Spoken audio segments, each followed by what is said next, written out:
Magandang umaga sa lahat. Ngayong umaga ay babasahin po natin ang unang kabanata ng ikalawang Pedro at magbabahagi ng salita ay si Pastor Iben. Natapos na po natin ang unang bahagi ng librong ito.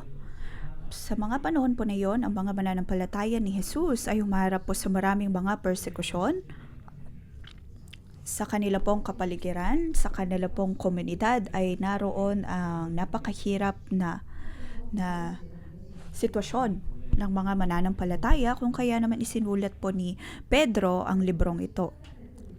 Ito ay upang palakasin ang mga mananampalataya na naikalat sa Turkey. At ngayon ay nababasa po natin ang ikalawang libro ng Pedro. At ang gap po sa pagitan nito ay hindi ganoon kahaba o ang panahon ng pagkakasulat ay hindi magkalayo.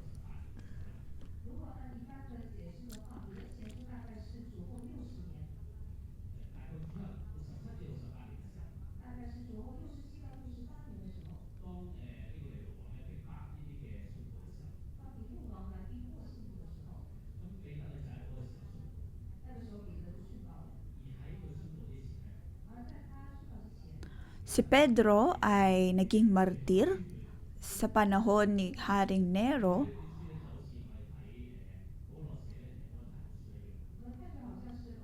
saka na isulat ang librong ito. Ito ay katulad po ng pagbabasa ng ikalawang libro ng Timoteo.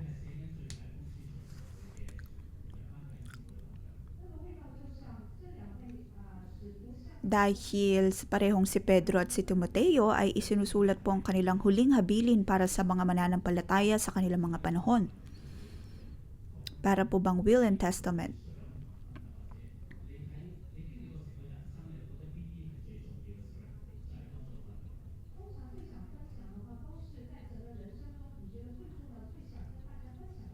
Ito ay para po bang kapag alam mong malapit ka ng mamatay, magsulat ng mga bagay na gusto mong marinig ng mga tao, malaman ng mga tao bago ang iyong kamatayan. At ganito din po ang pakiramdam na meron si Pedro nang isinulat po niya ang ikalawang libro ng Pedro. At ayon din po sa ibang mga Bible commentator, nang isinulat po ni Pedro ang librong ito ay naging martir na din si Pablo.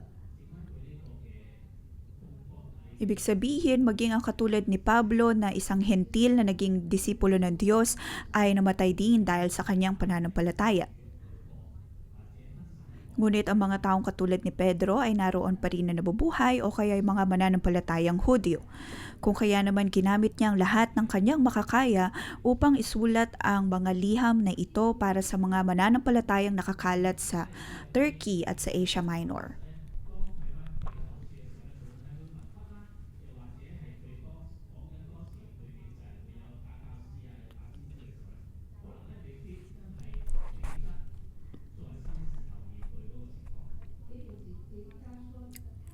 May mga ilang Bible commentators din na nagsasabi na kung titignan ang mga pananalita, ang uri ng pagsusulat ng librong ito,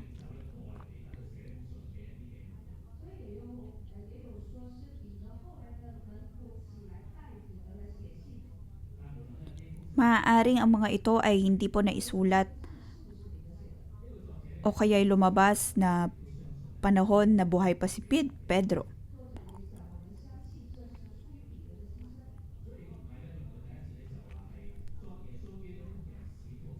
Ngunit ito man ay sinulat ni Pablo o hindi, Pedro o hindi, ito pa rin ay kanyang mga salita.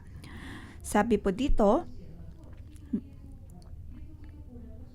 mahal kong mga kapatid na kabahagi sa nakapahalagang pananampalataya na tinanggap din namin, ang pananampalatayang ito ay binigay sa atin ni Jesucristo na ating Diyos at tagapagligtas dahil matuwid siya.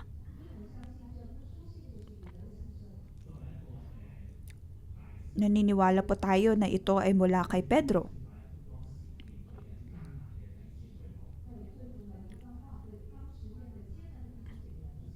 Kanya pong ibinabahagi ang mga salitang ito sa mga mananampalatayang labis na naghihirap sa mga panahon na iyon.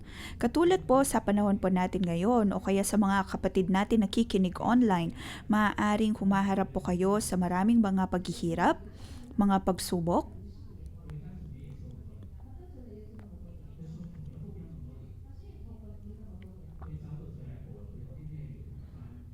Si Pedro ay ilang taon nang nakikinig ng salita ng Diyos, ngunit ano ang kanyang nais na ibahagi sa mga tao?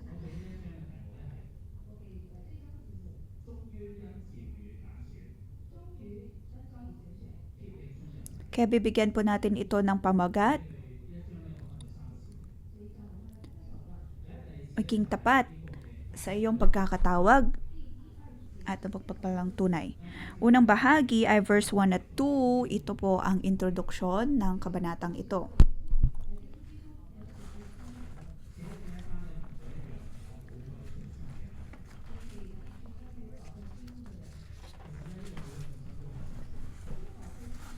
Isinulat para sa mga mananampalataya.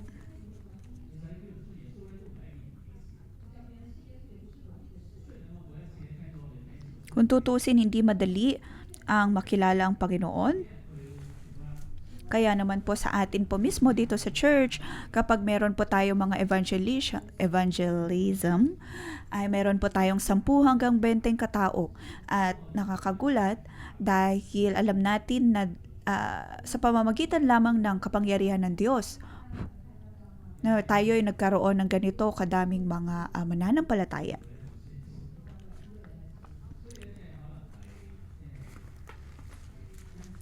At naranasan ko din na sa traditional church, kami ay nagpapakalat ng salita ng Diyos, ngunit wala kaming masyadong makitang nako-convert sa amin pong pag-evangelize. Kung tutusin, ito ay problema din po sa aking pananampalataya.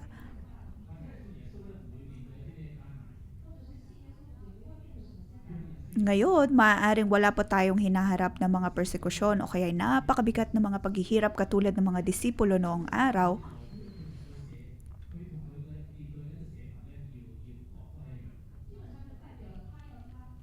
Dahil para sa kanila, napakahirap na makilala ang Panginoon. Dahil kung sila ay tatanggap kay Hesus Kristo, sila ay mahihiwalay sa komunidad at sila po ay aayawan ng maraming mga tao.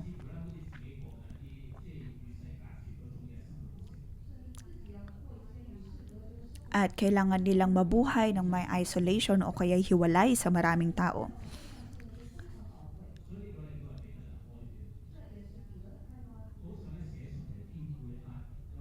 Ito po ang simula ng libro ng ikalawang Pedro, kung kaya naman ganitong pagkakasulat ni Pedro. Ang kanyang pagbati ay para sa mga nananampalataya sa Panginoon. Mananampalatayang humaharap ng mga paghihirap. Para sa akin, ang aking pamilya ay nagmula po sa angkan na sumasamba sa mga Diyos-Diyosan, kaya ako ay nagdesisyon na maging Kristiyano. Ako ay sinabihan ng aking mga kamag-anak, sige, pwede ka magsimba pero wag kang masyadong mag-commit, maging tapat sa relihiyong iyan. Ngunit habang nararanasan ko ang kabutihan ng Panginoon, higit ko nararanasan ang kanyang habag at biyaya, nagkaroon din ako ng lakas ng loob na ibahagi ito sa kanila. Sabi po dito sa verse 2, sumainyo nawa ang higit pang biyaya at kapayapaan dahil sa pagkakakilala ninyo sa ating Diyos at Panginoong Hesukristo. Sa atin pong pagkilala sa Panginoong Jesus, ang kanyang biyaya at kapayapaan ay dadami po sa atin. Hindi ko po alam kung katulad nyo ako na sa higit po nating pagkilala sa Panginoon ay nandun din ang higit na kapayapaan. At nang ako ay maging co-worker din sa church, akin din pong naranasan ang pagpapala pagdating sa mga relasyon, pagdating sa kayamanan o kaya'y pera. At sa higit kong pagyakap ng katotohanan na nagmumula sa Panginoon, naroon din ang kanyang habag at kapayapaan. Higit din ang aking pananampalataya sa Kanya. Kaya ang sinasabi ni Pedro ay totoo na sa higit po nating pagkilala sa Diyos, ay higit din po ang kapayapaan na ating matatanggap.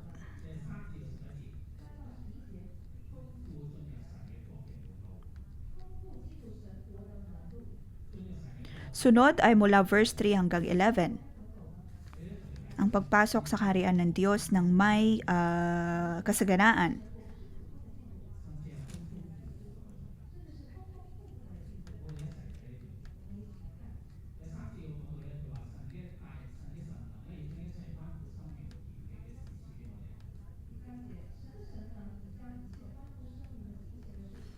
Verse 3, ang kapangyarihan ng Diyos ang nagbigay sa atin ng kalahat ng kailangan natin para mabuhay ng may kabanalan. Ito ay sa pamamagitan ng pagkakakilala natin sa Kanya na tumawag sa atin. Tinawag niya tayo sa pamamagitan ng kapangyarihan niya at kabutihan, at sa pamamagitan din ito pinagkalob niya sa atin ang mahalaga at dakila niyang mga pangako. Ginawa niya ito para makabahagi tayo sa kabanalan ng Diyos at manakasan ang mapanirang pagnanasa na umiiral sa mundong ito.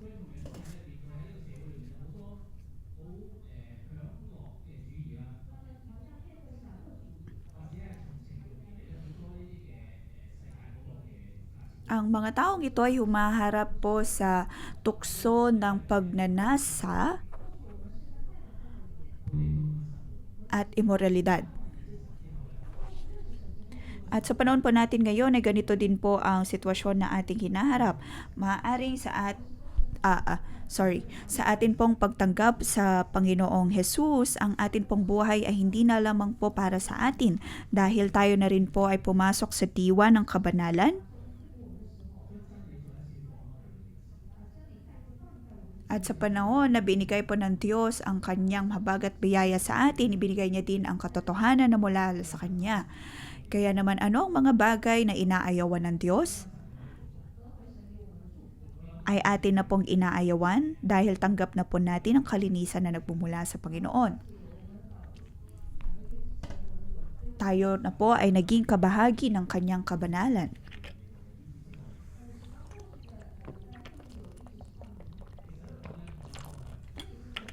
Noong nakaraang Sabado at Linggo ay nagkaroon po tayo ng healing camp.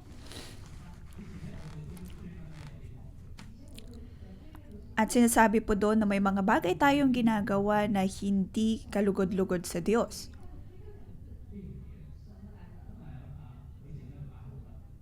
Minsan ay nag-attend ako ng root tracing class. At matagal na po akong Kristiyano, ngut marami sa mga konsepto kung kanilang tinuturo ay para pong kakaiba. At napakabilis nila magturo, kaya wala akong masyadong mga katanungan. Ngunit nang nagsimula po akong mag-attend ng mga lesson, at doon ko natanggap ang higit na katotohanan na mula sa Diyos. Dahil sa aking buhay o kaya sa buhay ng aking mga ninuno ay marami pong mga bagay na ginawa po natin na hindi kalugod-lugod sa Diyos, kung kaya mahalaga na hanapin ang mga ugat ng mga problemang ito, ugat ng mga kasalanang ito, at hinga ng tawad, hinga ng paglilinis.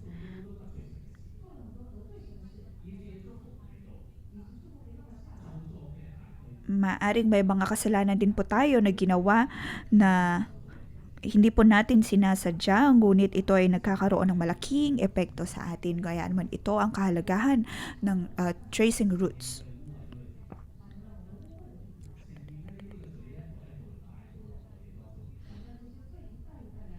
Aminin natin sa harap ng Diyos na tayo ay muriwi, tayo ay makasalanan, ganun din po ang ating mga ninuno. Ganun din po sa healing camp, tayo ay humingi ng tawad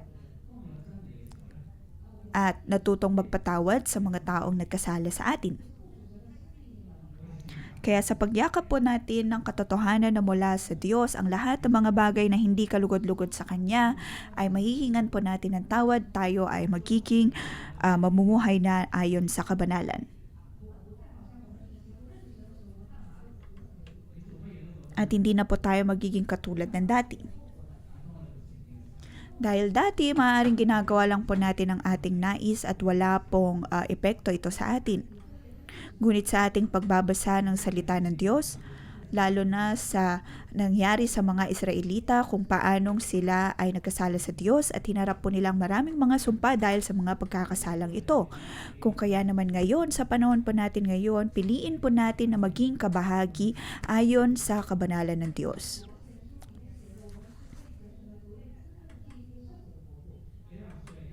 Tayo po ay tinawag ng Diyos upang maging kanyang bayang banal, upang kanyang maging maharlikang pari.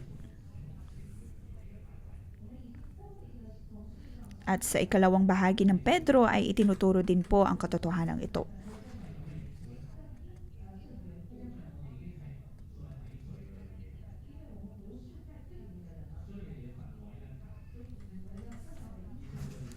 Sa verse 5, dahil dito pagsikapan ninyong maidagdag sa pananampalatayang kabutihang asal sa kabutihang asal ng kaalaman, dadada. Paano po natin mapapasok ang kalangitan o ang kaharian ng Diyos? Iyon ay magagawa po natin sa bawat hakbang ayon sa kalooban ng Diyos.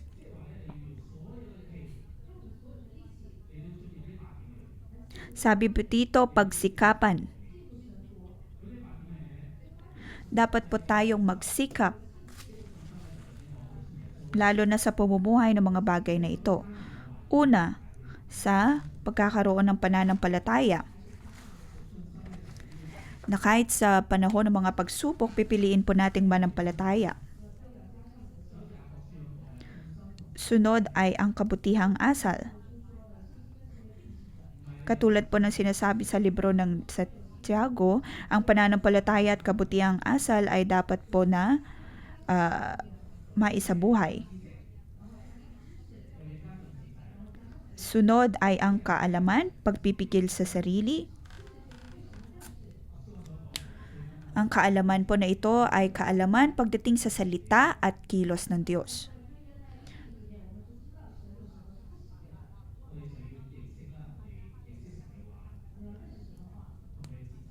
Higit po natin dapat makilala ang Diyos. Pagkatapos ay magkakaroon po tayo ng pagpipigil sa sarili. Kung alam po natin na may mga bagay na hindi po mabuti para sa atin, kahit pa gustong-gusto natin gawin iyon, katulad ng pagkain ng mga hindi malulusog na pagkain, o kaya sa aspeto ng pag-e-ehersisyo, dito po pumapasok ang pagkakaroon ng pagpipigil sa sarili. Katulad po ng sinasabi ni Pablo na lahat ay hinaya ng Diyos, ngunit hindi lahat ay may benepisyo para sa atin. Katulad ko, gustong-gusto kong kumain ng parang sa dinuguan. Ulit sa Biblia, sinabi na hindi dapat tayo kumakain ng mga may buhay na dugo. At iyon ay napakahirap na sundin para sa akin. Sinasabi ko sa aking sarili, hindi naman ako ang nag-order niyan, ibang tao ang humingi.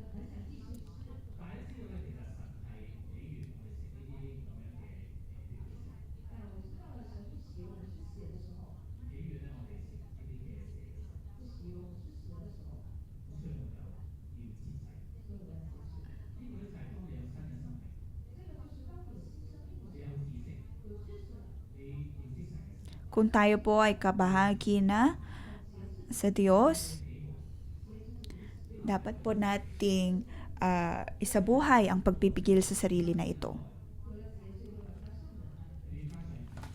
Maliban sa pagpipigil sarili, nandun din po ang pagiging makadiyos, pagtitiis at kabanalan.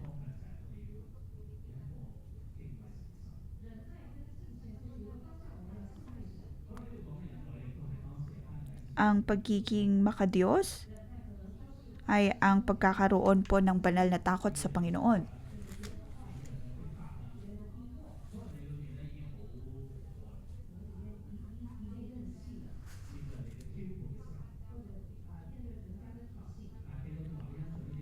Dahil sa mga panahon po ni Pedro, ang mga mananampalataya ay umaharap po ng maraming mga persekusyon, ngunit sinasabi sa kanila na dapat silang magpursigi at magsikap na ipakita pa rin po ang pagiging makadiyos at magkaroon pa rin ng uri ng kabutihan na nagmumula sa Kanya.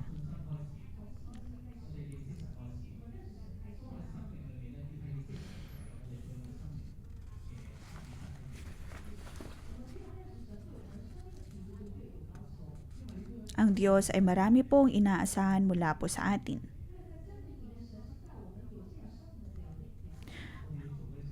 Ito ay mga kalidad o kaya ay mga pagpapahalaga na dapat po nating isabuhay. Kung tayo ay mabubuhay ayon po dito, tayo po ay ayon na rin sa kalooban ng Diyos. Dati ako po ay napaka makasarili. Ako ay ikanasal At ang pinakadahilan kung bakit ako'y nagpakasal noon,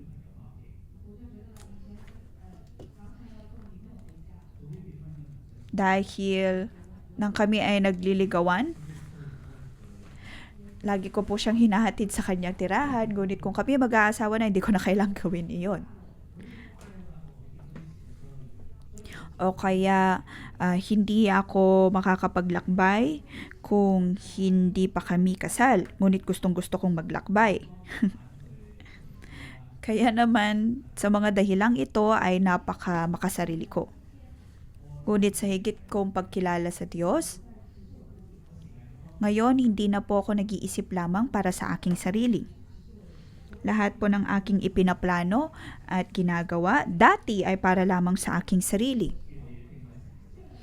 Ngayon, dito sinasabi ko po na sa higit po nating pagkilala sa Diyos, ang atin pong paraan ng pag-iisip, pagdedesisyon ay mag-iiba. Verse 8, sapagkat kung ang mga katangiang ito ay nasa inyo at lumalago, nagiging makabuluhan at kapaki-pakinabang ang pagkilala niyo sa ating Panginoong Hesukristo.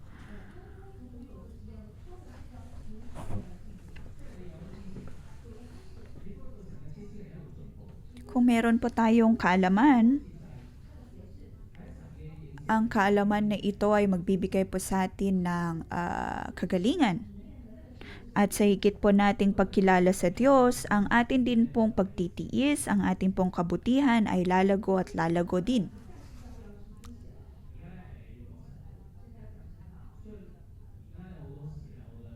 Katulad ko, ang problema ko ngayon ay hindi na dahil lamang sa pagkain ng dugo o hindi. Dahil puno na po ang aking isip, ang aking puso ng salita ng Diyos, at hindi ko na ito pinoproblema. At ngayon ay higit din po ang aking kagustuhan na basahin ang salita ng Diyos.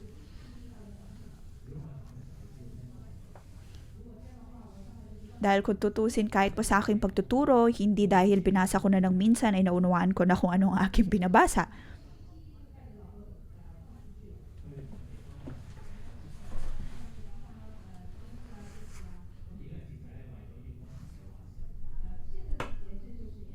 Ngunit ngayon, dahil ako'y tagapagturo, dapat matuto akong magbasa pa ng salita ng Diyos at kailangan ko din ng pagkakataon na mag-aral pa ng salita ng Diyos.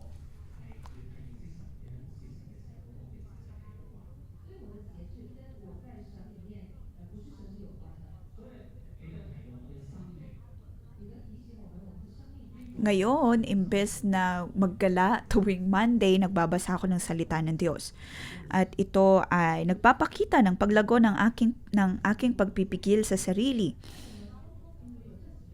At higit na paglago din ng aking kaalaman pagdating sa Panginoon. Sunod ay sa verse 10 hanggang 11. Ito po ay ang pangunahing punto ng kabanatang ito. Kaya nga minamahal ko mga kapatid kay Kristo, pagsikapan ninyong mapatunayan na mga tinawag nga kayo at pinili ng Diyos, sapagkat kung gagawin niyo mga bagay na ito, hindi kayo matitisod, kundi buong galak kayong tatanggapin sa walang katapusang kaharian ng ating Panginoon at tagapagligtas na si Hesukristo.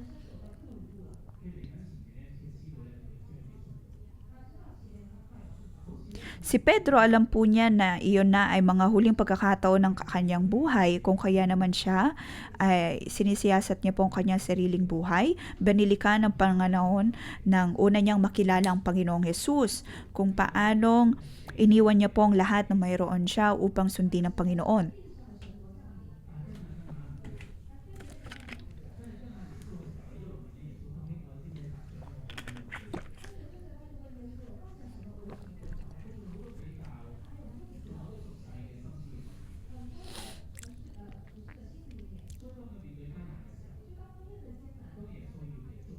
Sa tuwing humaharap po siya ng mga pagsubok, katulad po ng ang Panginoong Yesus ay naaresto, nagkaroon din po ng kahinaan si Pedro.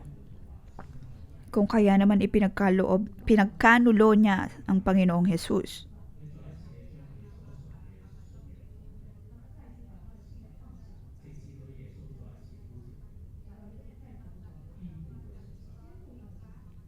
Ngunit hanggang sa pagkakataon na ang Panginoong Hesus ay muling nagbalik,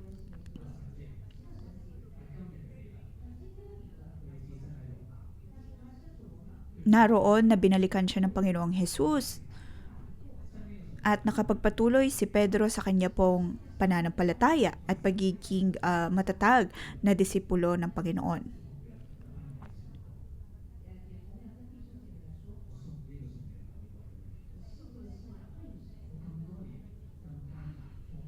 Totoo na humaharap po tayo sa maraming mga pagsubok, mga persekusyon, ngunit ngayon nais kong palakasin ang bawat isa na kung ano man ang layunin ng atin pong tunay na pagsunod sa Diyos. Atin pong balikan ang pagkakataon ng tayo ay tinawag at pinili ng Panginoon.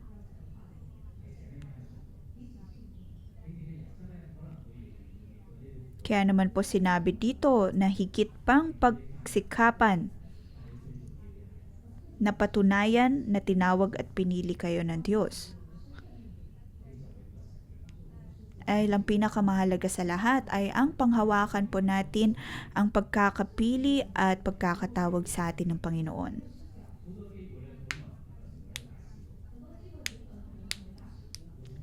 Sa ating pong buhay, maaring madaming mga pagkakataon na tayo ay natisod, nahirapan. Ngunit para po kay Pedro, sa kanya pong buhay, nagkaroon po ng pagkakataon upang harapin ang mga mananampalataya.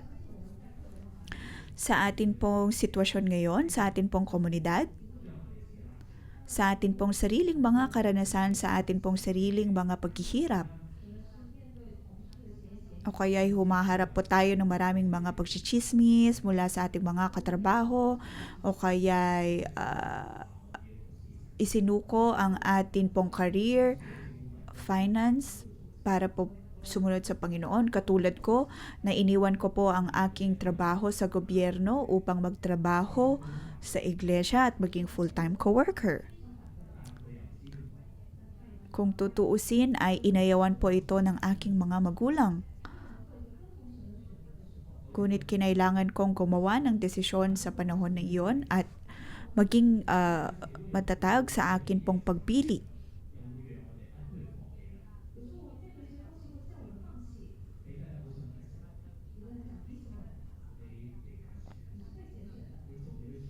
At sa ganitong mga pagsubok, ang gusto ay ang sumuko na lamang, ngunit ngayon narito ang pagpapalakas na mula kay Pedro na kahit sa kabila ng mga pagsubok, tayo pa rin ay magpatuloy at naisin pa rin po natin na makamit ang tunay na pagpili ang kalooban ng Diyos.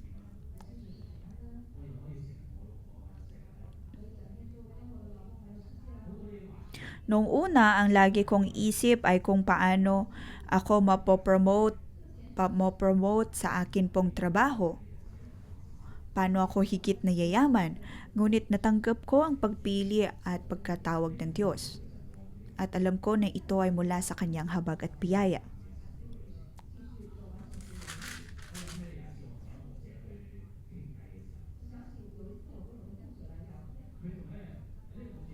Minsan, ako'y nakikipag-usap sa akin pong cell member, sa isang pastor, at ang pastor na ito ay nakipag-usap din kay Pastor Joshua. At ang pastor na ito ay gusto nang mag-retire at sinabi sa kanya ni Pastor Joshua, bakit mo binibigyan ng sumpa ang iyong sarili? Ba't mo sinusumpa ang iyong sarili?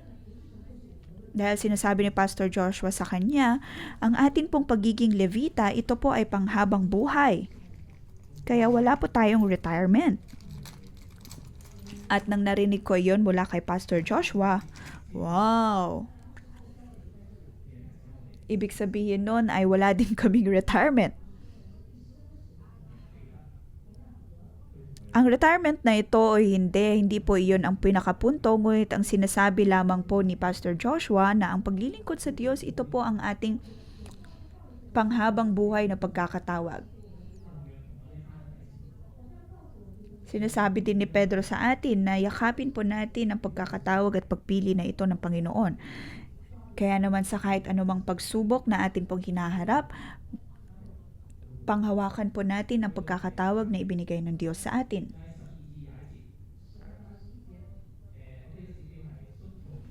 Ikatlo, verse 12 hanggang 21.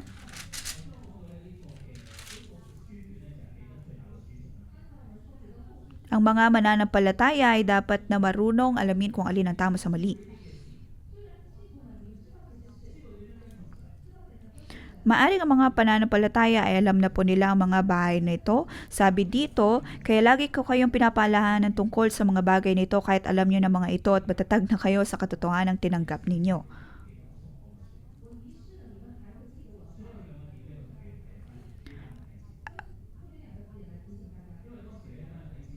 Mayroon pong 2 punto dito.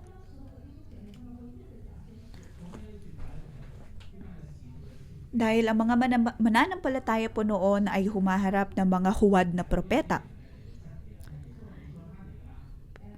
Mga huwad na tagapagturo at nagbabahagi ng mga maling doktrina. Kaya naman po maraming mga mananampalataya ang napapatanong kung kailangan ba nilang manumbalik sa Diyos o hindi.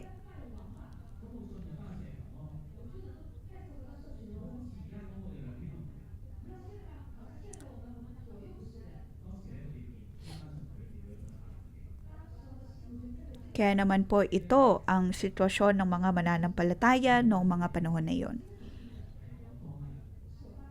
At nais ni Pedro na palakasin ang mga mananampalataya. Ganito din po ang pagpapalakas na aking nais ibahagi sa bawat isa, lalo na sa pagdating sa katotohanan ng salita ng Diyos. Ang Panginoon ay ang minamahal na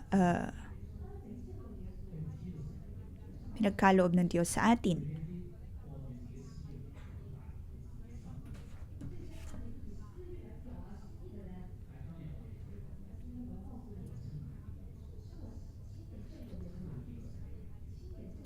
Ang mga huwad na propeta na hinaharap po nila ay puro lamang puno ng kanilang sarili at ng kasalanan.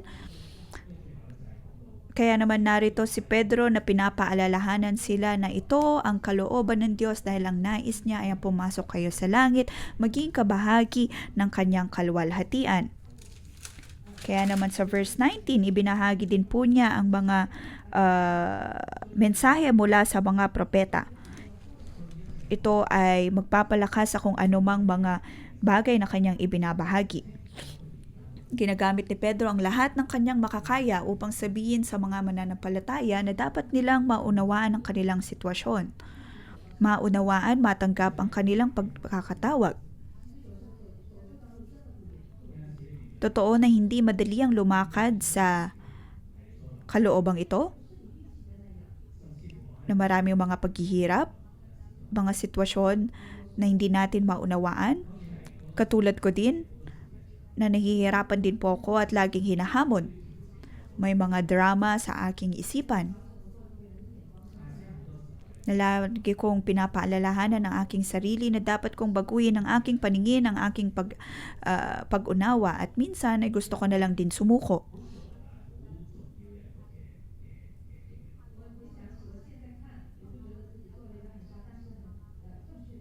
Mayroon po akong importante at napakahalagang karanasan nang ako ay bata pa.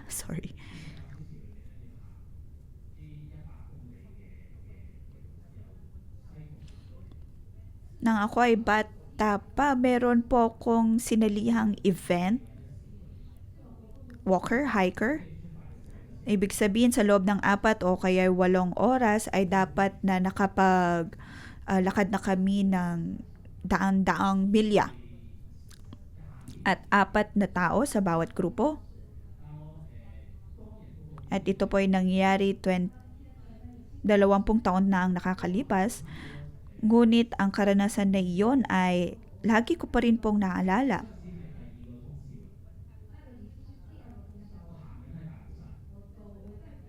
Nang natapos ko na ang 2/3 ng paglalakad na iyon ay hating gabi na.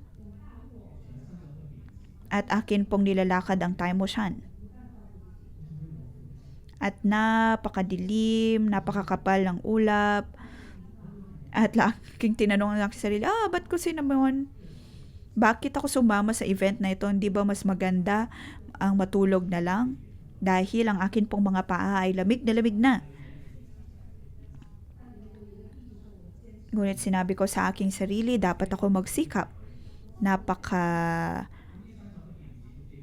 lakas ng loob ko at nandun din po ang aking mga kasama sa grupo. Napakadilim ng mga panahon na iyon.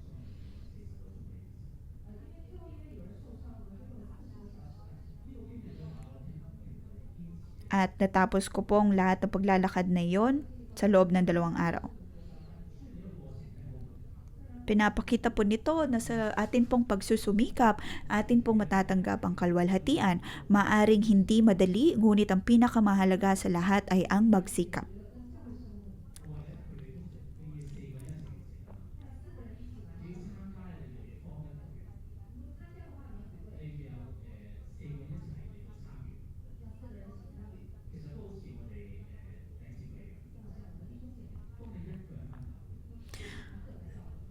At katulad din po ng pagpunta sa simbahan, kailangan po natin ng kasama.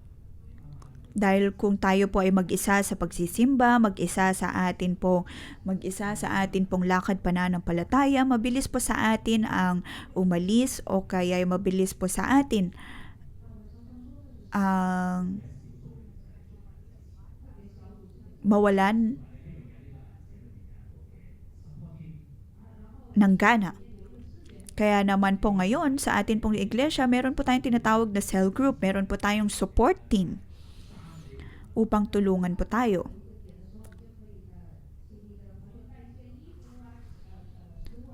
Ang support team na ito ang tutulong po sa atin upang magkaroon po tayo ng tubig, ng pagkain, ng damit, parang sa event, walking marathon event.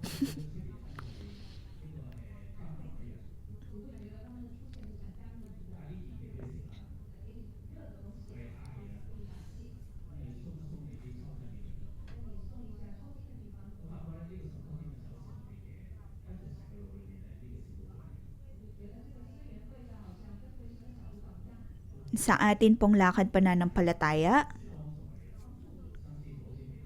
kailangan po natin ng mga kasama. Kailangan po natin ng mga kaibigan. Na sa mga pagkakataon na gusto na nating subuko, tayo ay pagod na, mayroon po tayong mga kapatiran, mayroon po tayong mga kasama na tutulong po sa atin.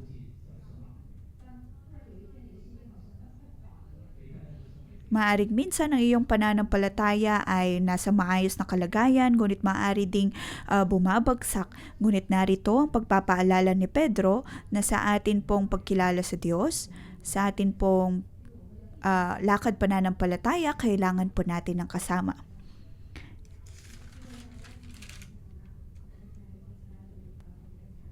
Dapat po tayong maging kabahagi sa kalooban ng Diyos. Naway mangusap ang Diyos sa atin pong mga puso. Hulmahin ang atin pong mga buhay upang maging katulad po tayo ni Kristo.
Panginoon, kailangan ka namin, naway magliwanag ka sa amin pong mga buhay dahil ikaw ay higit namin kailangan at ang nais namin ay maging katulad mo. Tayo po ay tumawag sa Panginoon.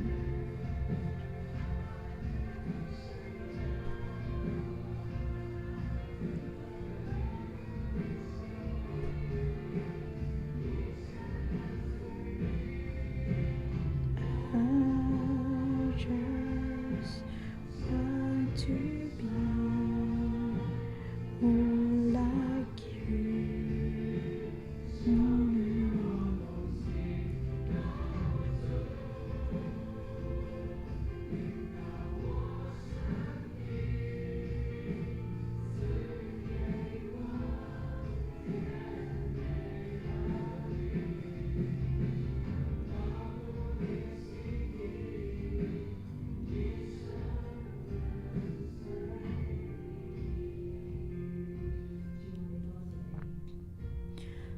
Panginoon, kami nagpapasalamat sa iyo sa iyong pag-ibig.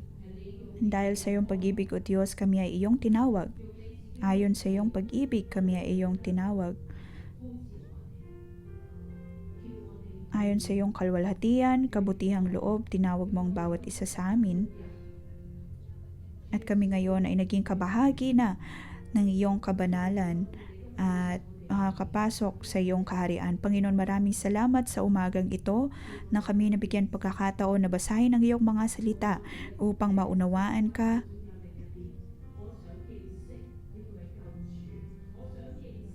Mga kapatid, tayo po ay pumasok sa diwa ng Espiritu at sabihin po natin sa Diyos kung paano gusto natin na makilala pa siya lalo. Nais po nating higit na makilala ang ating tagapagligtas. Higit na makilala ang kaharian na ito. Nais nating makilala ang Panginoon, ang tagapagligtas ng atin pong mga buhay.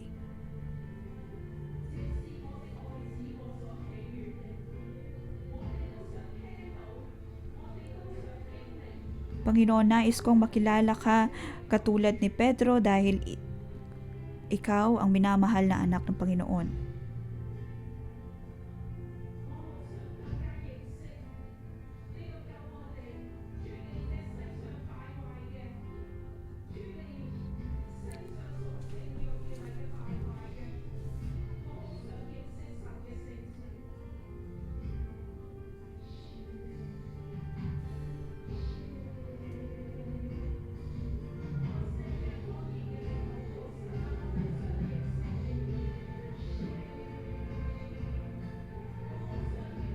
Tayo po ay manalangin na dikit na sabihin sa Diyos na gusto natin siyang higit na makilala.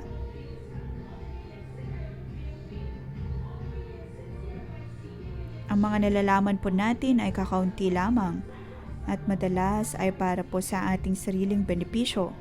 Sinasabi natin na tayo ay sumusunod sa Diyos, ngunit ginagawa lamang po natin ito para sa ating benepisyo, para sa ating sarili. Panginoon, narito kami nagsasabi na nais ka naming higit na makilala.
Panginoon, isinakripisyo mo ang iyong sariling buhay para sa amin.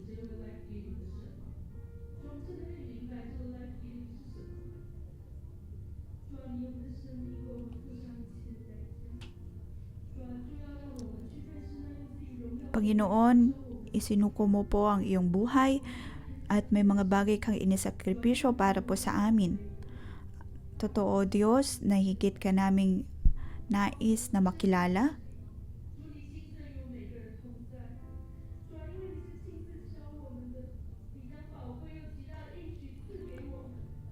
Panginoon, ikaw ang Diyos na siyang nagtuturo sa amin.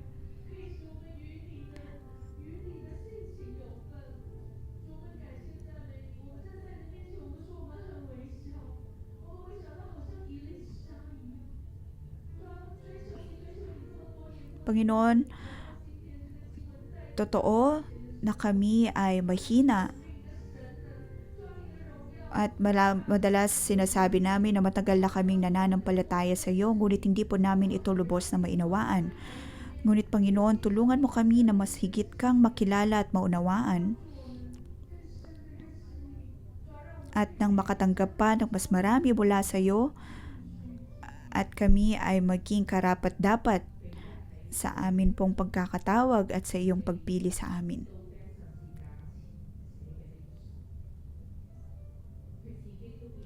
Si Pedro, bago po siya na martir, ay sinulat po niya ang librong ito. Siya mismo ay humarap ng mga persekusyon.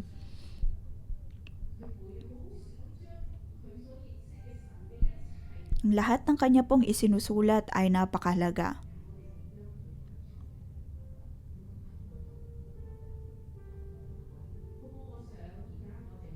Sa atin po ngayon,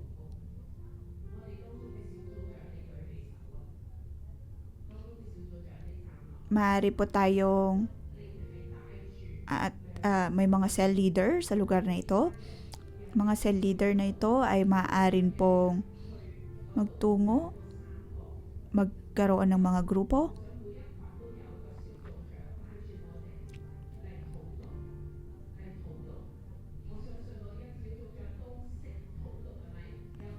Nais po natin magkaroon ng cell leader sa bawat grupo.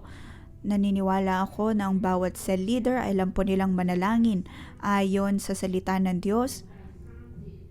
Katulad po ng ginawa ni Leora, mula po sa verse 3 hanggang verse 11. Maaari po natin itong gawin ng sabay-sabay.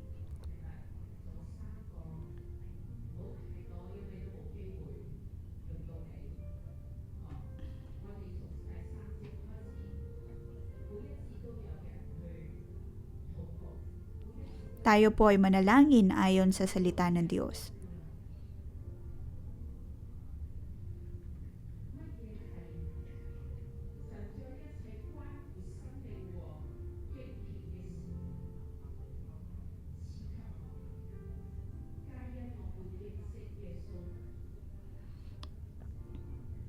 Verse 3, ang kapangyarihan ng Diyos ang nagbigay sa atin ng lahat ng kailangan natin para mamuhay ng may kabanalan. Ito'y sa pamamagitan ng pagkakakilala natin sa Kanya na tumawag sa atin. Tayo po ay manalangin ayon sa salita ng Diyos mula verse 3 hanggang 11.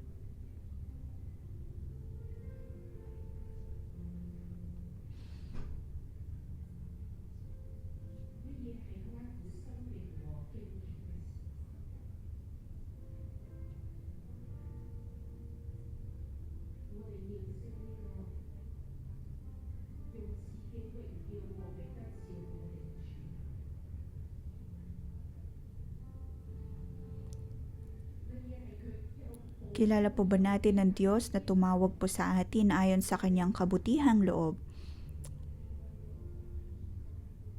Ano po ang Kanyang pangako para sa atin?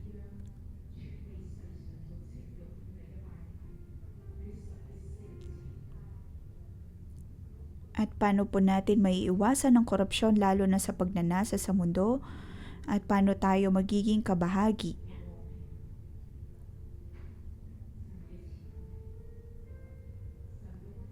Paano tayo magiging kabahagi sa kalooban ng Diyos? Ang Kanyang kabutihan, ang Kanyang katapatan, ang Kanyang kaluwalhatian.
Ang bawat salita ng Diyos ay mahalaga, kung kaya naman po sa atin pong pananalangin.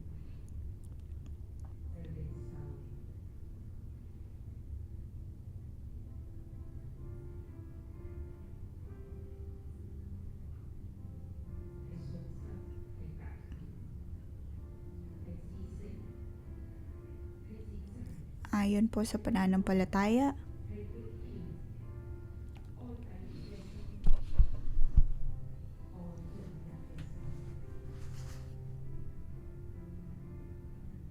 may dagdag sa pananampalataya natin ang kabutihang asal, kaalaman, pagpipigil sarili, pagtitiis, kabanalan at pag-ibig sa mga kapatid kay Kristo. Nais po natin ang lahat ng ito. Nais po natin na maging masagana sa lahat ng mga aspetong ito. At sa verse 8, sapagkat kung mga katayang ito ay nasa inyo at lumalago, nagiging makabuluhan at kapaki-pakinabang ang pagkilala nyo sa ating Panginoong Hesukristo.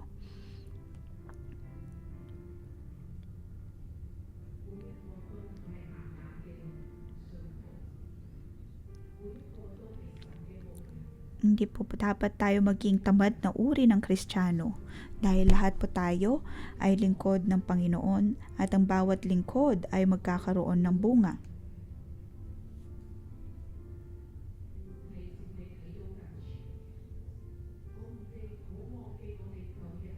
Hindi po natin nais na maging bulag.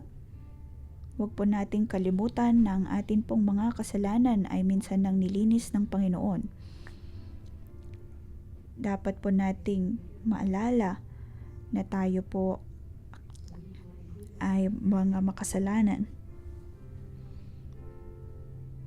Kaya higit po dapat tayong maging masikap.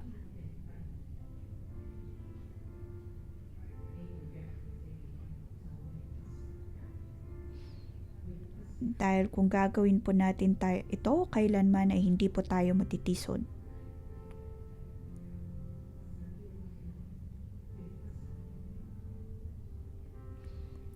Ang Diyos ang mismong tutulong po sa atin upang hindi tayo matisod. Si Pedro, bago po niya hinarip ang kanyang pagiging martir, ang kanyang nasa isip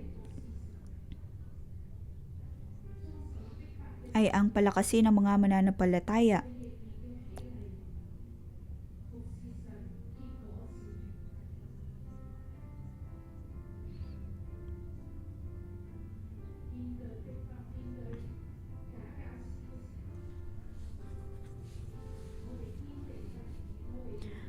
Kahit sa mga panahon ng mga pagsubok, hindi tayo matitisod.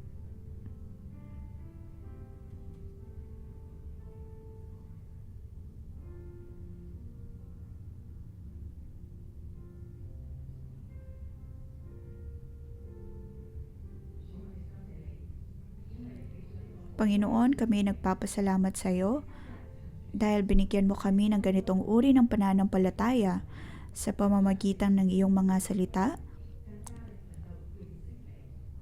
Amin pong natatanggap ang mga pangako mula sa iyo at higit ka naming na uunawaan.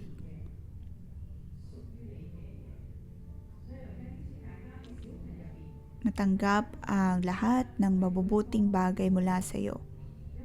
Ngayon, atin pong ipanalangin ang bawat isa. Sa mga panahon ng pag-usubok, kailangan po natin ang salita ng Diyos, ang salita na nagmumula sa mga propeta. Marami po nating gamitin ang salita din ng Diyos upang ipanalangin ang bawat isa.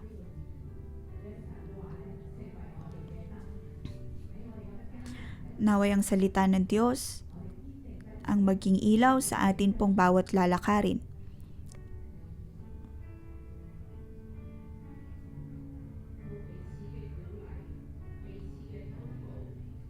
Maaari po nating palakasin ang bawat isa, panalangin ng bawat isa.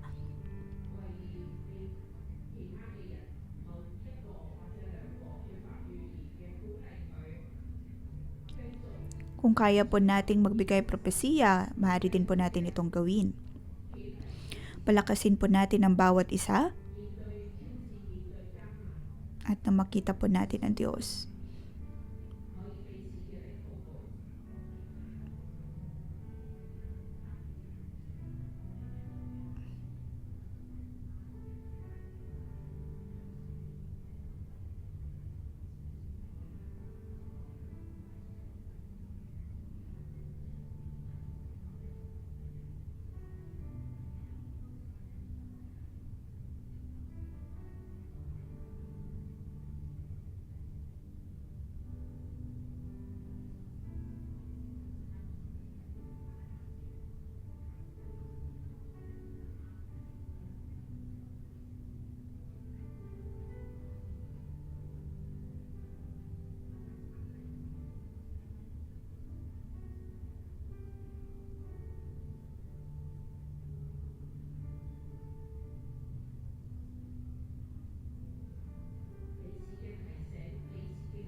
Tayo po ay manalangin.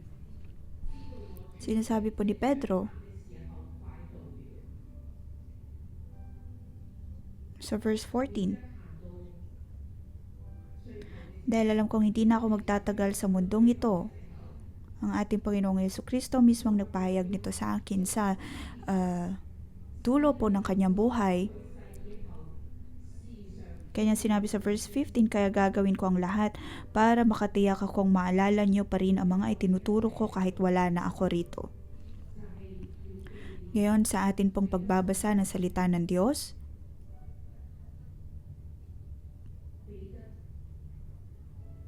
dapat po nating tandaan kung ano man ang kanyang isinulat. Dahil pinapaalalahanan na po tayo ni Pedro, kanya na pong binabahagi ang mga bagay na may kinalaman sa buhay at pagiging makadiyos. Ano mang ipinaalalahanan ni Pedro o ipinasa ng Panginoong Hesus kay Pedro ay pinasa din po ni Pedro para po sa atin. At sa niyang sinabi sa verse 10, pagsikapang mapatunayan ng mga tinawag nga tayo at pinili ng Diyos, sapagkat kung gagawin natin ito, hindi tayo matitisod.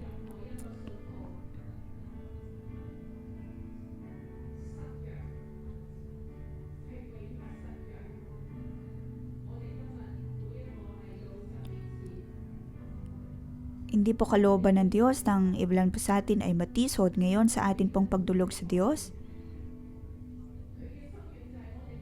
Tanggapin po natin ang salitang ito mula kay Pedro.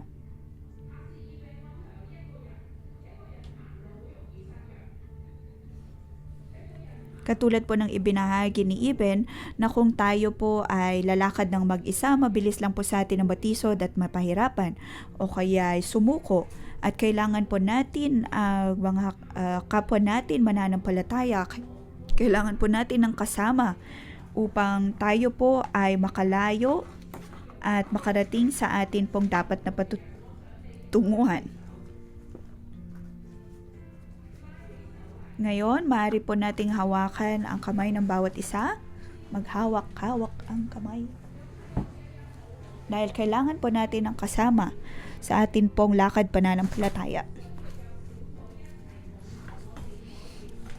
Ang lahat ay kailangan po ng cell group. Kailangan mo ang cell leader upang lumakad kasama mo.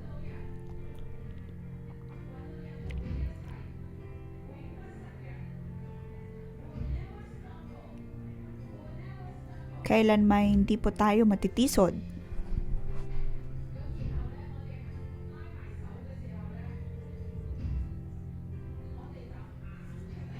Hawak-hawak ang kamay.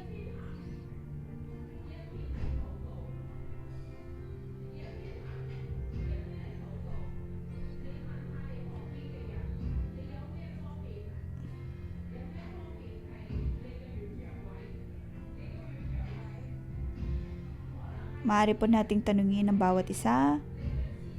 Kumustahin ang bawat isa.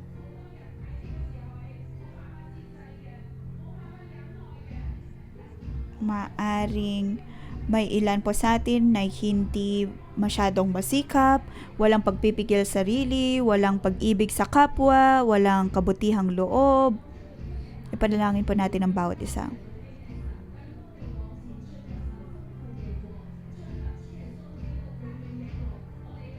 Mga bagay na tumitigil sa atin, pumipigil sa atin upang lumago sa ating buhay Kristiyano, mga bagay na nagiging dahilan kung bakit hindi po natin maranasan ang kaharian ng Diyos, ngayon tayo po ay gumawa ng desisyon sa harap ng Diyos. Upang walang anumang bagay ang pumigil po sa atin pong paglakad sa kalooban ng Diyos. At kailanman ay hindi po tayo mapapagod, hindi po tayo mahihirapan. Sabihin po natin sa bawat isa, Jayo!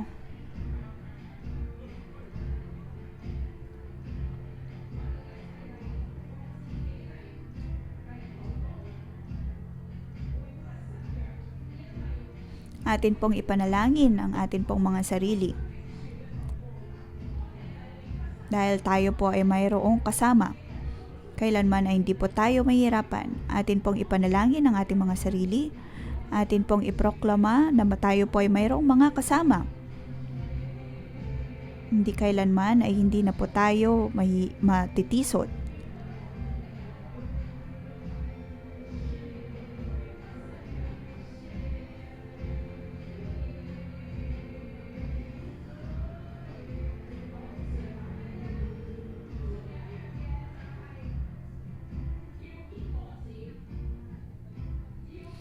Higit sa lahat, kailangan po nating mamunga.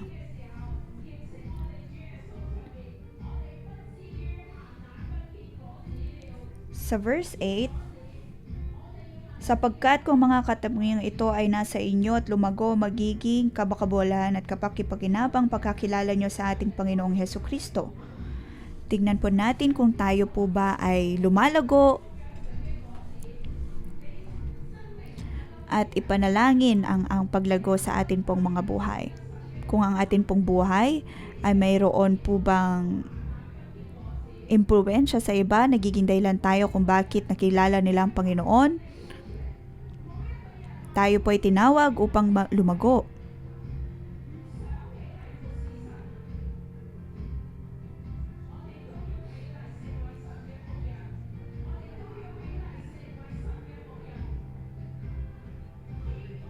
Dapat po tayong lumago at magbunga.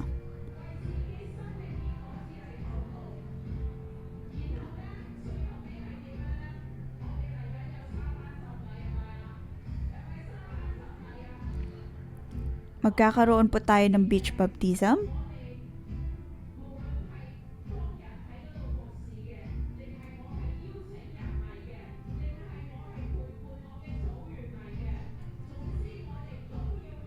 At sa araw po ng baptism, tayo po ay magiging kabahagi din po nito. Atin pong ihanda ang ating sarili, ihanda na maglingkod sa Diyos.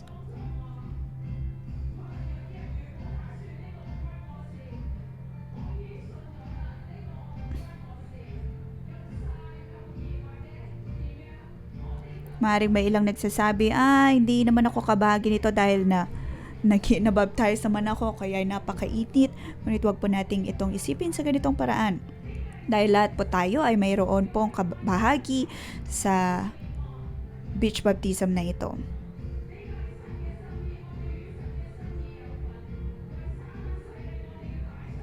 Ito ay kalooban ng Diyos na tayo ay maging bahagi ng gawain na ito.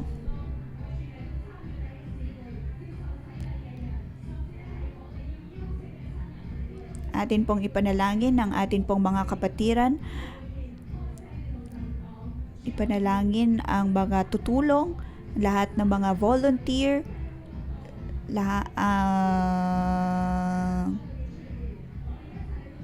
panahon,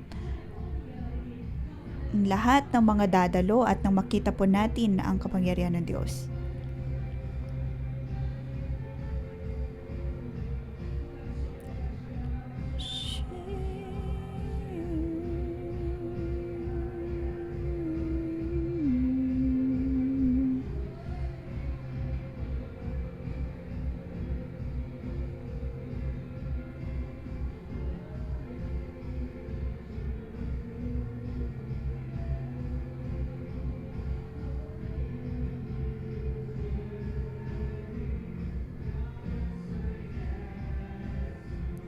No turning back, no turning back. What I decided.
Sa ngalan ng Panginoong Yesus, aking pinagpapalang bawat isang narito, maging ang aking sarili,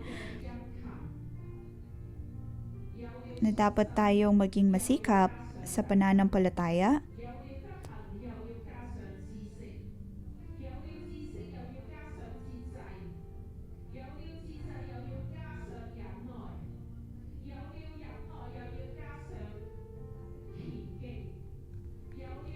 Na tayo po ay magsikap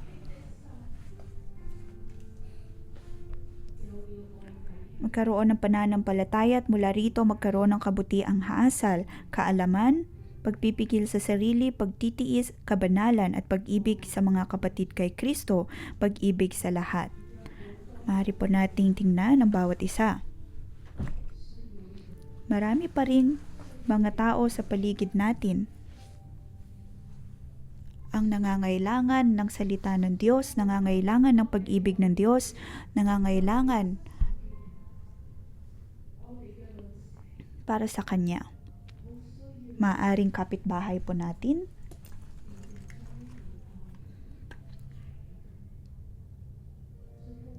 kailangan po nila ang pag-ibig ng Diyos. Kailangan po nating ibahagi ang pag-ibig na ito sa kanila. Dahil sa pagpapalaganap po natin ito, tayo po ay lalago.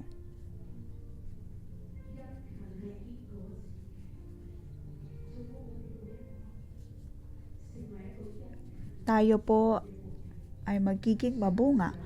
Naway maging masikap po tayong lingkod ng Diyos at Kanya pong papalaguin ang atin pong mga biyaya, ang lahat ng nasa atin pong mga buhay. Atin pong matatanggap ang korona ng kalwalhatian, yakapin po natin ang pag-ibig ng Diyos. Magtungo po tayo sa iba't ibang bahagi ng Hong Kong upang ibahagi ang kabutihan ng Diyos.